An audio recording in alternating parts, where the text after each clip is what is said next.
There is no tomorrow. There is no tomorrow. There is no tomorrow. All right. Today, I am joined by the legend, the man, Dan Rafael. Thank you so much for taking some time.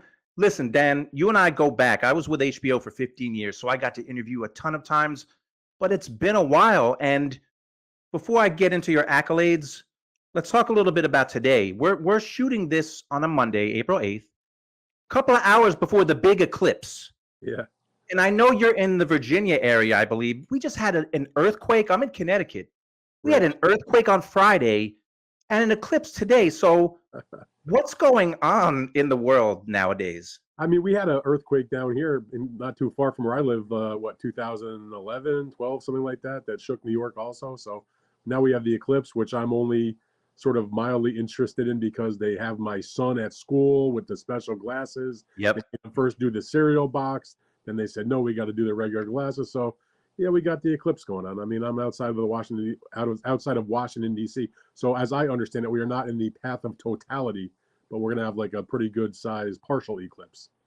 Yeah, that's what I'm hearing because I have a daughter. My youngest is in high school, and she's got the glasses. Like they gave out the glasses, so they're going to watch all that. Well, listen, hopefully I'm going to post this tonight unless the world comes to an end, which we're not expecting.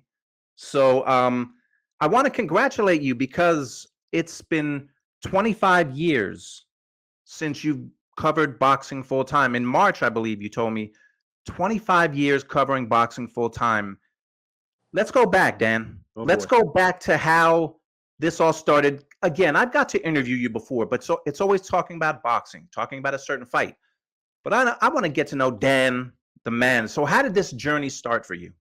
Well, it's actually March was the beginning of year 25. So, I thought that was a milestone when I realized that it was going to be that long. But it started, I mean, as a boxing fan, and I was a boxing fan as a kid, and you combine that with becoming a sports writer at the local newspaper not too far from where I grew up, and not covering boxing, but doing all the things that you do at a local newspaper, taking the youth sports scores on the telephone, formatting on the computer the horse racing entries, because I was working in Saratoga Springs, New York, where horse racing is the king. That's near where I grew up. And minor league baseball, high school football, the things that go on at local newspapers around the country and have done so for decades and decades. And then every once in a while there might be an amateur boxing thing, so I was sort of like wrote a little bit about that. And what's if you're familiar with New York State, they have the Empire State Games, and it's like an Olympic festival that they divvy up the state. And then we had a boxing event come to the city in 1996. The main event was Buddy McGirt against George Heckley. I remember it like, yesterday. And again, I worked in a very small sports staff. We had like 3 people in our department besides our editor. And I said, we're all like general assignment. Nobody had like really specific beats. Everybody just sort of did what had to get done. And I asked the boss, I said, hey, I know we're going to cover that. Can I cover that? He said, yeah, good, cool. Sounds good. So I covered that event. And that was my first professional boxing match that I ever attended. I had watched obviously tons of fights on TV. Right. It was the first one I ever went to. And it was the first one I ever covered. And I've told this story many times. I've written about this. In that fight, which was a terrible fight, by the way. It was not like a memorable fight. They were taping it to play on delay on the old Prime network. It was the main event of that show, and the local promoter put it in a place called the Saratoga City Center, which was like a couple of blocks from the office. If you sat at my desk in the sports department and you turned around and looked out the window, you could see the building. So that's, it was, a couple of blocks to walk over there. And in that fight, I got George Heckley's blood on my notebook because I was seated at ringside. Buddy McGirt hit him with a nice, I think it was like an uppercut in the 10th round of a 10-round fight, or the 9th round of a 10-round fight. And literally the blood flew over the ring. And I've told the story. There was a floor manager, a production person that was sort of right in front of me, behind the folks that were calling the fight on the broadcast. And her hair took the brunt of the blood. Ooh. But there was literally one big blob of red blood that just went over and landed right in the middle of my white notebook paper that I was scratching out notes on the fight, because I'm going to be writing a story about it. And I know it's morbid and disgusting and everything, but that I've told the story to Buddy McGirt, actually, who was the person that, inflicted that punch that sent George Heckley's blood flying on my notebook. Right. That it was the seminal moment of my professional life, that it changed me from being just a big boxing fan and, with a lot of goals and desires to improve my career as a sports writer, to focusing or trying to focus on boxing and becoming, the fight freak that I became. I mean, again, I was a big fan, but it went from that to like lunatic level, where I'm reading everything, I'm watching everything, I'm studying everything. I'm ramping up my memorabilia collection. I'm ramping up my time spent watching videos. This is pre-YouTube, so I'm trading VHS cassettes, through like online message boards, just that type of thing. And and it developed from there. And when I finally went to my next job within that company, and during that period of time was able to do a 4-month loan program at USA Today, and now get an opportunity besides the things I was signed to do. They said, ask us if there's other things you'd like to do. And so I said, I'd like to do some boxing, and I suggested a couple of stories, and they were like, oh, that's a good idea. And so I got a chance to do that. I got a chance when I asked. Again, they weren't going to send me unless I asked. You probably were there, George. I don't know if you were at HBO at this time.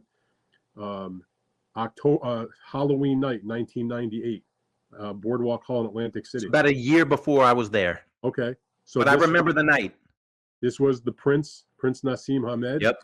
Making a Halloween night title defense of his featherweight title against Wayne McCullough. Yep. And, again, where we're located in Northern Virginia, where the USA Today offices were, which is where I was staying, in a long-term hotel for 4 months. I said, what about going to Atlantic City to cover the fight? And I pitched a couple of stories besides just covering the event, and they were like, yeah, go for it. Oh, great. So, I rented a car and I drove up to Atlantic City and I covered the fight. And it was at that night in Atlantic City, first time I ended up covering like almost 250 HBO shows in person. That was the first one.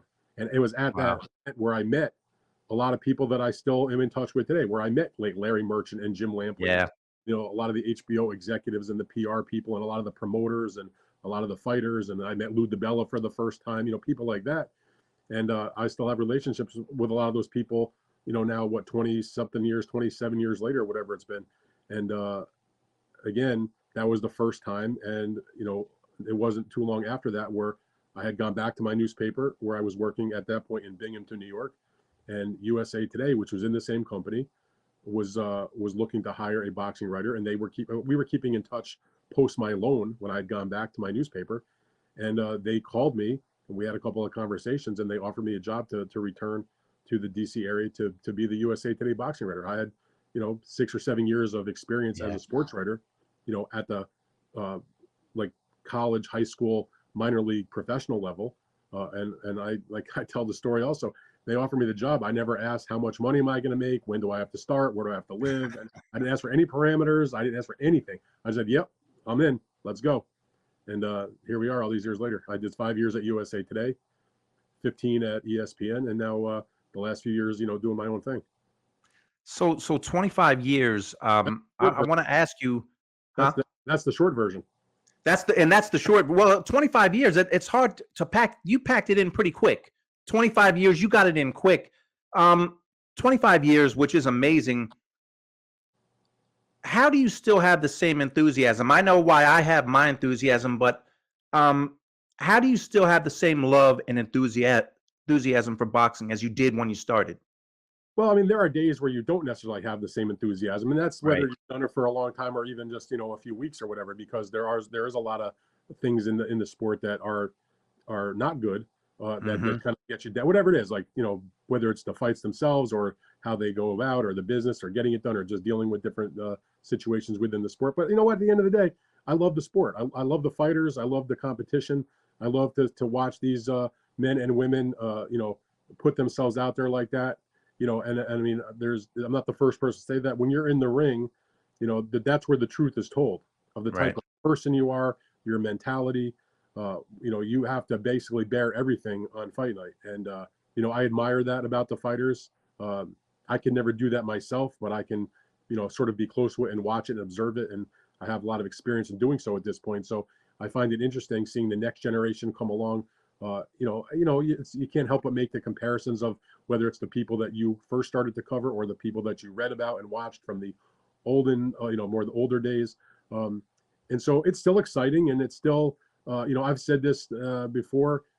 I understand that, they always called the old cliche boxing. It's the red light district of sports.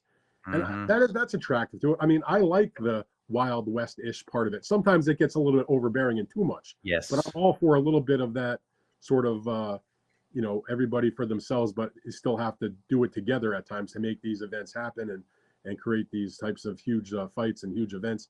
By the same token, I've spent plenty of times sitting ringside or, going to club shows or smaller events or, being there for the 4-rounders that are at 3:00 in the afternoon. I've done plenty of those also. So, like I said, I love the sport. I like the competition. I love the history of the sport. It's one of the only, I think it might be the only sport where nothing has really changed in the way the sport is conducted from 150 years ago.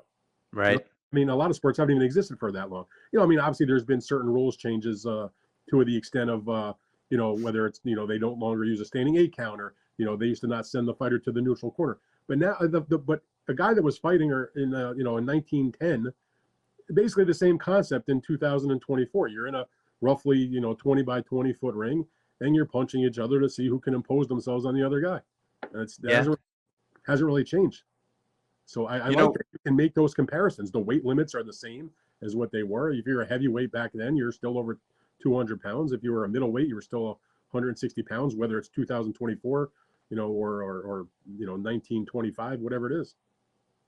You brought up the Notebook moment, the blood on the notebook. I have a similar kind of moment, not as momentous as yours, but I was actually it was the Lewis Tyson fight in Tennessee, which I know you were there for that. I think it was back in 2000. I was sitting next to the official timekeeper, and here's a little story for you, Dan. The official timekeeper in Tennessee, I was the round AD for HBO that night. I was on a headset, so they knew how much time was left in the round because it wasn't hooked up to their ringside equipment. So this guy at ringside literally had one of those. It looked like a 60 minutes, the show 60 minutes, the stopwatch. You see, He had a stopwatch, and I had a digital watch. And I noticed in the preliminary fights, his 3 minutes was actually about 3 minutes 10 seconds. Wow. So I told him, I said, hey, I don't want to overstep, but your watch is off. Your rounds are long. They're about 3:10. So he said, all right, well, we'll just go with your watch. So I was kind of the unofficial timekeeper for Lewis versus Tyson. And I bring that up to say some of Mike Tyson's blood got on my notebook. So exactly. I was thinking that's where you're going.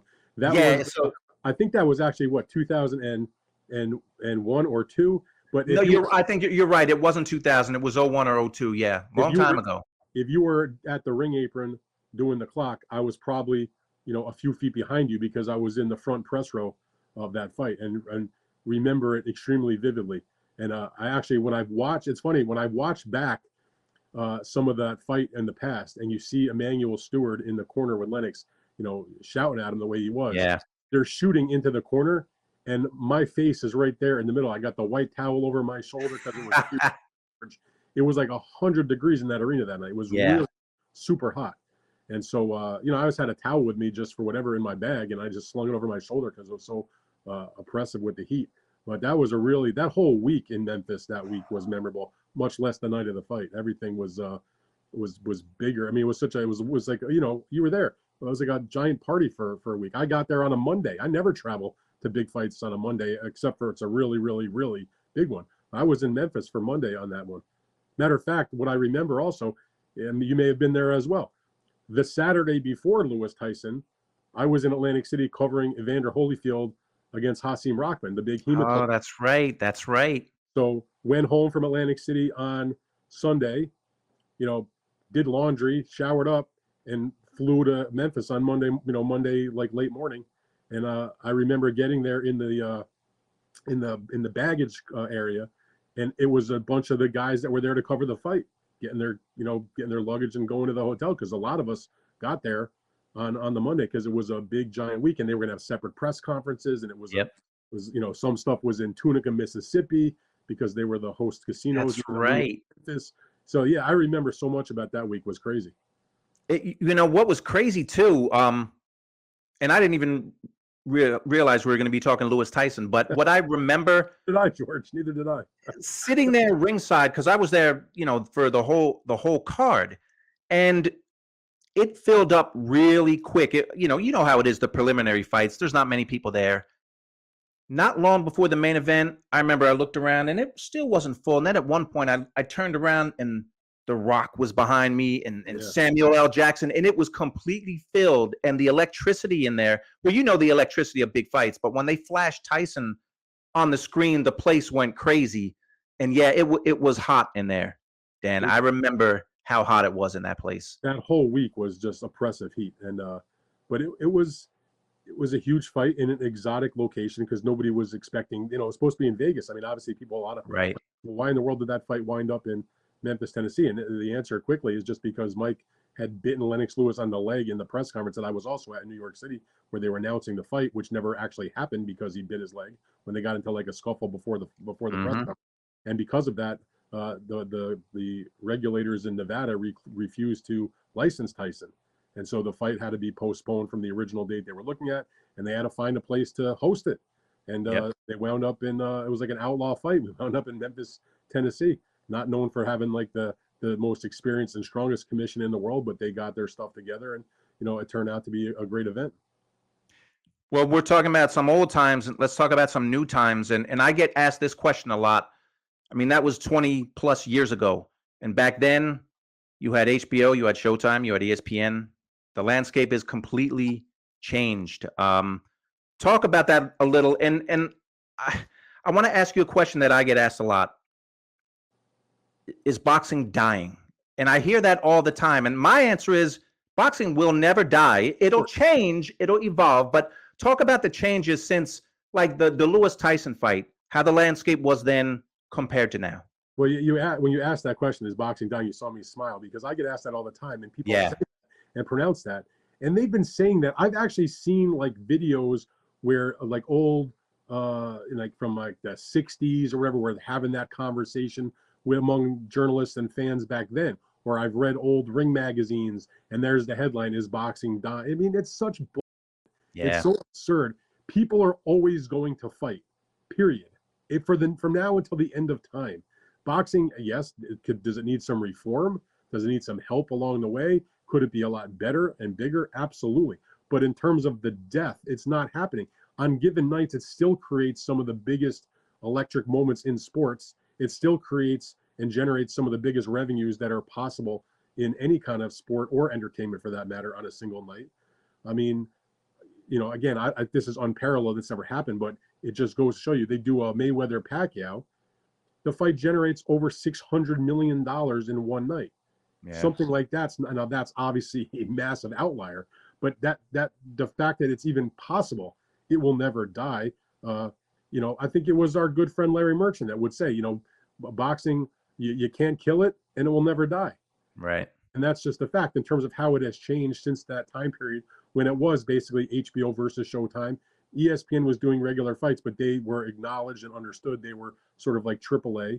The idea that could get guys on those shows, they would do well and maybe create a following and have a great fight. And so, HBO or Showtime would look to that fighter and want to bring them on to the big show, so to speak.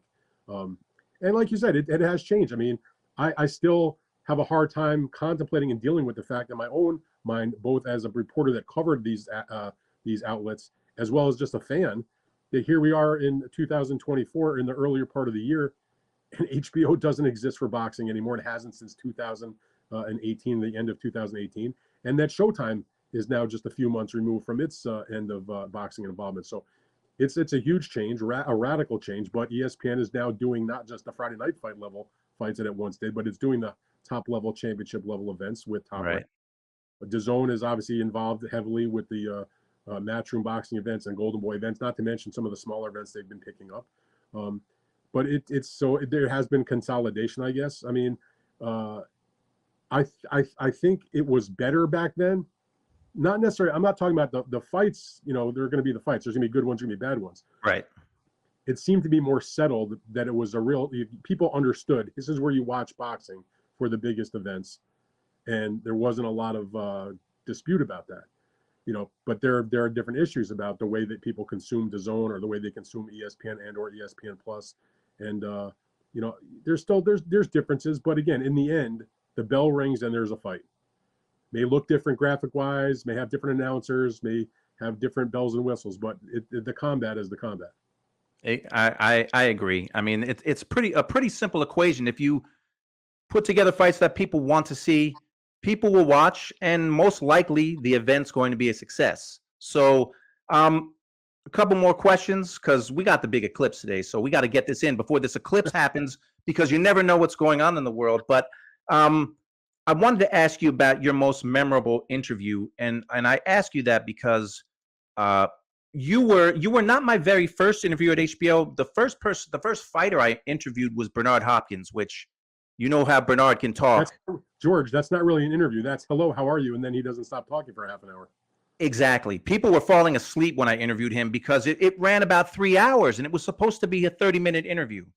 But that's Bernard. But what I can remember, one of the first times I interviewed you, I remember HBO used to do countdown shows. Mm-hmm. And this one was for Marco Antonio Barrera and Juan Manuel Marquez. And we would schedule all these interviews to get all these, boxing figures to talk about the fights. And I was so nervous getting ready to interview you just because. Why? Well, people should know. I mean, you and I have known each other a long time, but I never knew that. Well, it wasn't so much that it wasn't an intimidation factor. It was, oh my God, I got to make sure I don't screw this up, which I knew the sport. But Dan, I can remember. Was I going to hit you? I was going to hit you. No. That wasn't it. What I was doing, I would have questions.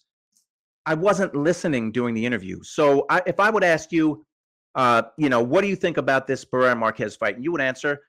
If I was listening, because there's an art to it, I could see that you probably answered my first 10 questions in that one answer. But back then, I was just so focused on my questions. And okay, I got to ask him. We're about half an hour into the interview. And I asked another question. You said, "Hey, George, I think I answered that question before." And I said, "Oh, okay." And I finally started to listen. And there's an art to it. There's an art to listening to the person that you're interviewing. And I learned it. It took a while, but I learned it. But that long-winded question right now to you is, you've interviewed. I mean, everyone in boxing knows you. Seriously, if you're in boxing and you don't know Dan Rafael, you don't know boxing at all. But what's been your most memorable interview that you've done and why?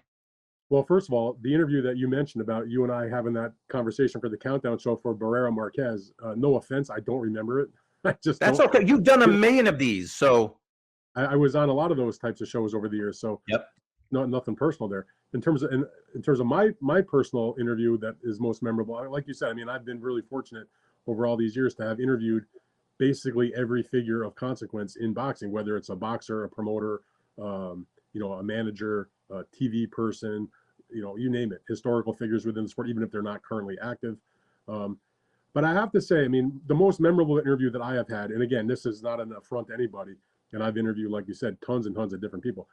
I think my most memorable interview was the very first time I interviewed Mike Tyson. I've talked about this before. This was prior to this was several days before he fought Andrew Golota in Detroit in Auburn House. Oh yeah.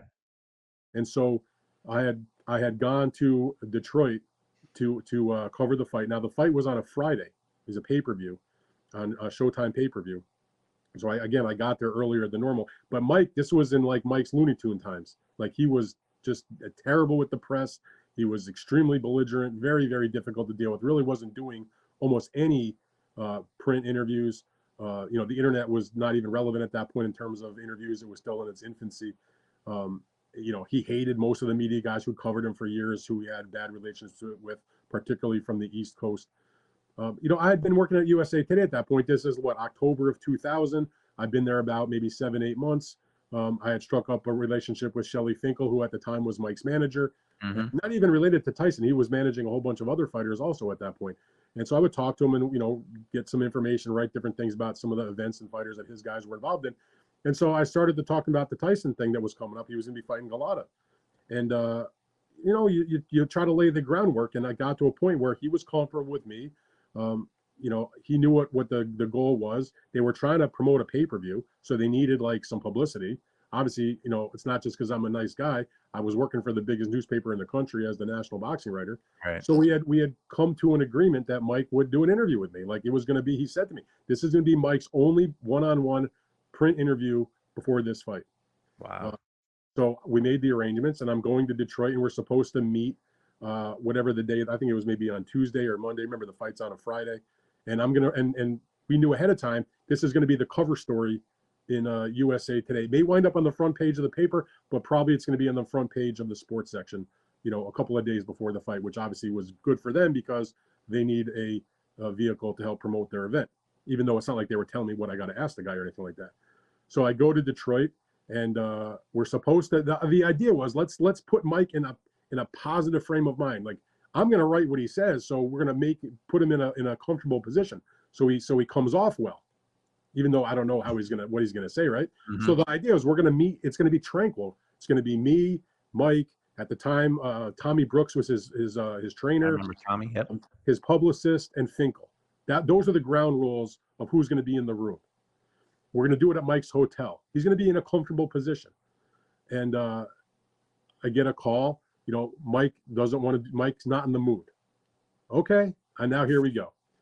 But he'll talk to you tomorrow morning at breakfast. No problem. I'll come to the hotel. Tell me what time you need me to be there because we were staying in different locations, and that would be fine. Get the call. Mike doesn't want to do the interview at breakfast. He'll talk to you after the press conference. We'll go and we'll get a spot, where they had the press conference. Now I'm getting a little concerned, not because the interview might get screwed up, but because I'm going to be on deadline and I want to have as much time as I can to write the piece. Mm-hmm. So now I'm feeling good because we get to where the press conference is, and I know we're supposed to do the press conference. We're supposed to do the press conference, and Mike and I are supposed to have the time after the press conference. They carved out like a half an hour for me. But he introduces me to Tyson at the press conference before it starts. So this is the first time I've met Mike in person. I had written about his fight that had taken place like in Scotland or wherever it was, but I never in person. So Shelley introduces us, backstage at the press conference, shakes my hand, smiles. We'll do the interview. He was in a good mood. Great. I'm like, now I'm feeling very confident and I'm happy that this is going to get done because I'm getting a little antsy. Now the press conference ends and Shelley says, Mike doesn't want to do the interview now. He wants to go to the gym first. Okay, come with us to the gym. Oh, sounds good. I go in. There's like a few cars that are going. He's got like the entourage. So they put me in the limousine, not with Tyson, but with like some of the other guys, and we go to the gym. I'm the only media guy let in there. There was no other media around. And I thought Mike's just gonna like skip rope, hit the bag, do whatever. No. Mike's gonna spar. This is like 3 days before the fight. Guys don't spar 3 days before the fight. wow. He sparred 4 rounds with a sparring partner named Jeff Pegues. I'm sitting on a metal folding chair with my arms on the ring mat. And I watched Mike beat the living shit out of this man for 4 rounds. And I mean beat the living shit out of him. I mean, they're wearing headgear and they're wearing the bigger gloves. But he laid an absolute beating on Jeff Pegues. Like he was taking out every ounce of frustration, whatever was going on in his life, on this man. And he storms out of the ring. He's a sweaty mess, like snorting like a bull in a ring ready to go out for a bullfight. And Shelley's like, hey, Dan, now we're going to go do the interview. I'm like, oh, Jesus Christ. Are you kidding me? Now, we're at this place called the Brewster Center, the Brewster Recreation Center, if my memory serves. It's a very famous but very old gym in a really downtrodden neighborhood in Detroit. It's where Joe Louis used to train. Very famous place, if you're familiar with the Detroit boxing legacy. Yep. They take me down to the basement of the gym. George, there's a light hanging on the ceiling like you're in a police interrogation room. Okay. They sit Tyson down on the chair, and now it's Tyson, me, Finkel, Tommy Brooks, the publicists, and the other guys that were there at the gym with him, like his guys. Zab Judah was there, who was on. Oh, wow. You got the other guys who were there in the gym who had been working out, and they're sitting them behind me. It was very intimidating. And it's like showtime. And Tyson and I are literally, George, when I tell you this, we're knee to knee on these folding chairs. Now, it starts off really well because Mike and I are from the same area. I'm not from Bed-Stuy in Brooklyn, but where he was in Catskill is not that far from where I grew up. He fought one of his early professional fights in the capital region of New York, Albany, Schenectady, Troy. That's where I'm Yep. from. That's where my family still lives, whatever. So I kind of break the ice with that, like, hey, this was before the interview officially starts, but like, you remember this place? You ever go to this mall, this restaurant? Like, and so he was like, he felt comfortable because I'm from the same area where he was very familiar with.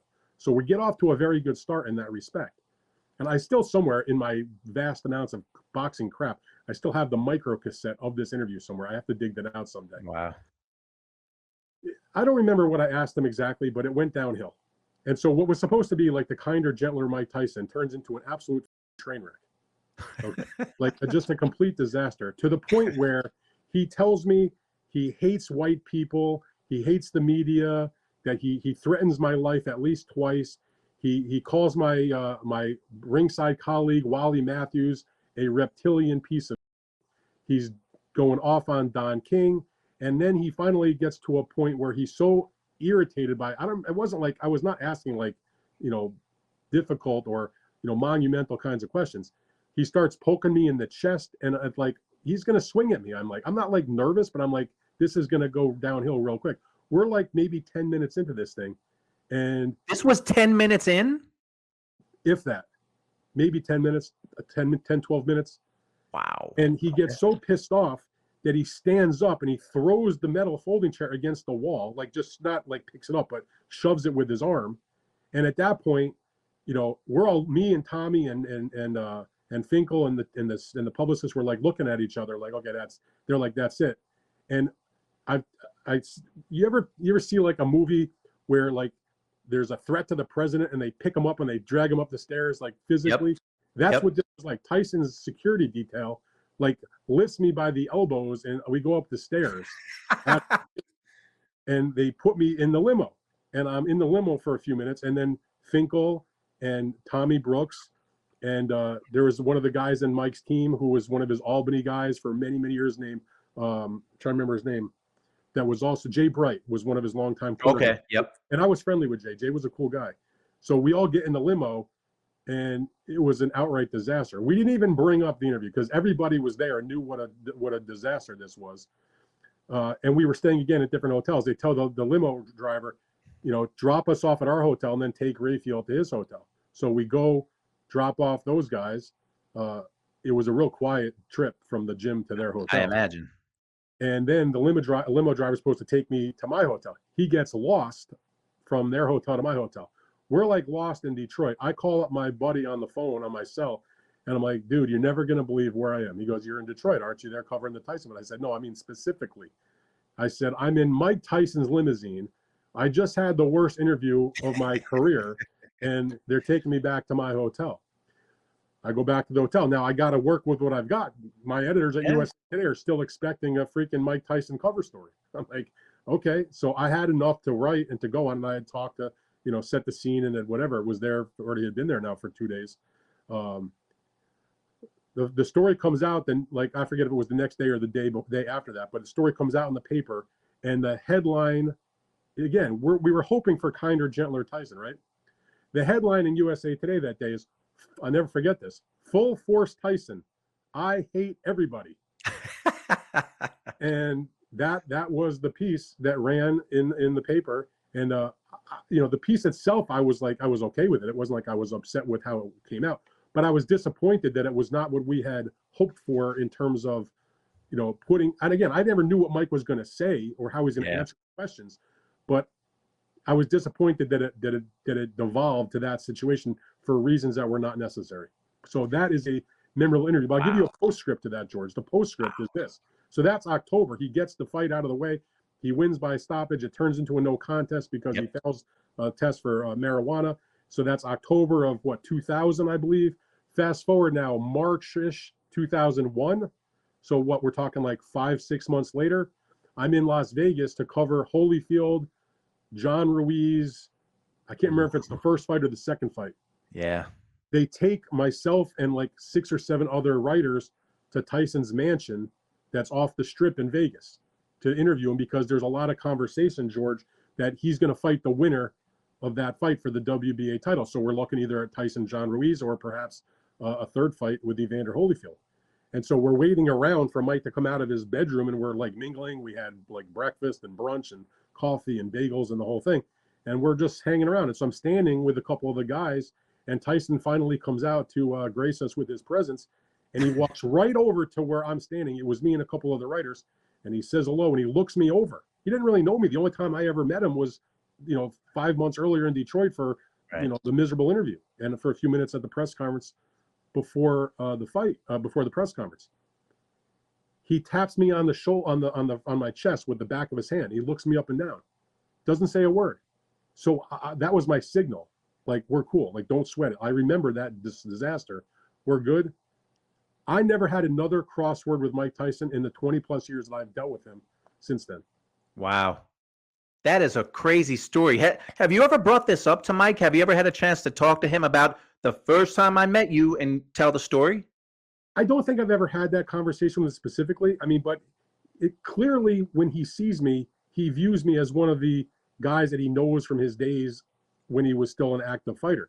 So as an example, and I don't remember, I think this might have been this is a couple years ago or whenever it was, when Canelo fought Caleb Plant, maybe. It was definitely a Canelo fight. Mike was at the festivities in Vegas. He was at the weigh-in. And I saw him sitting there. He was with a few people, but I walked over to him. I hadn't seen Mike at that point in person in quite some time.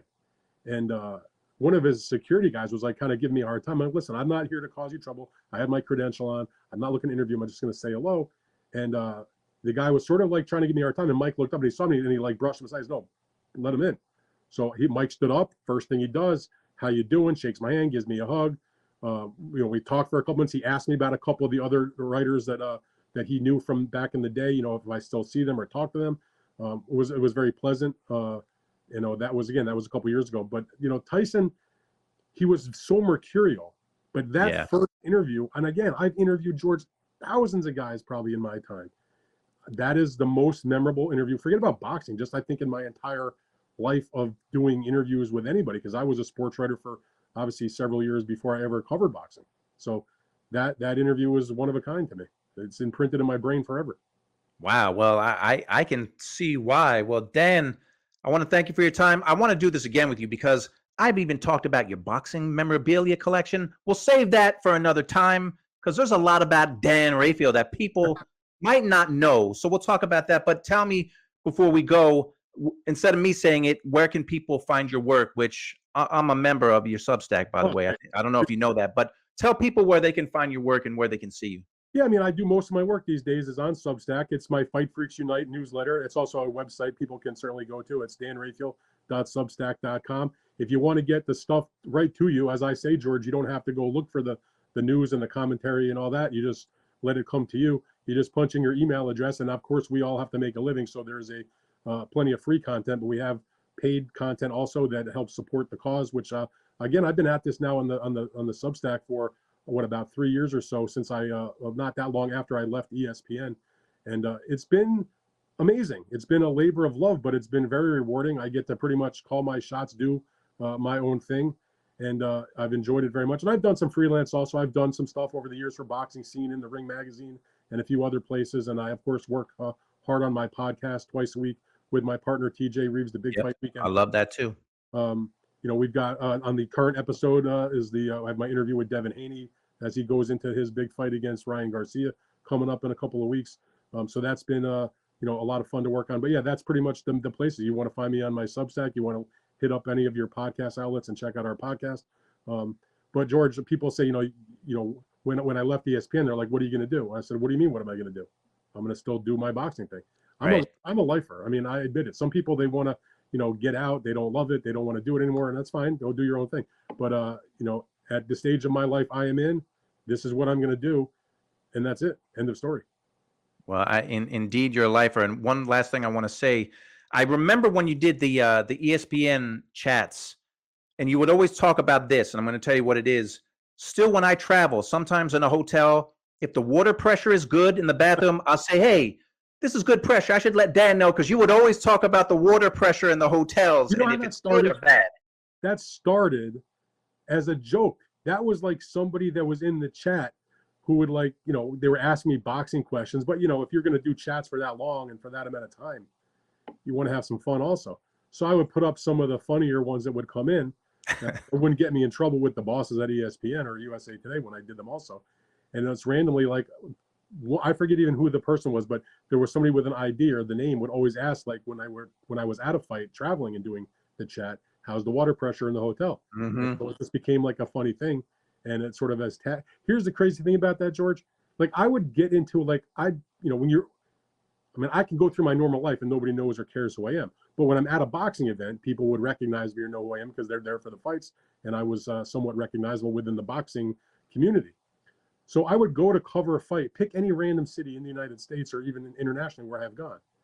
And I would be just minding my business, getting in my, in the elevator to go to my room after coming in from like being out with some of the guys for dinner or something like that.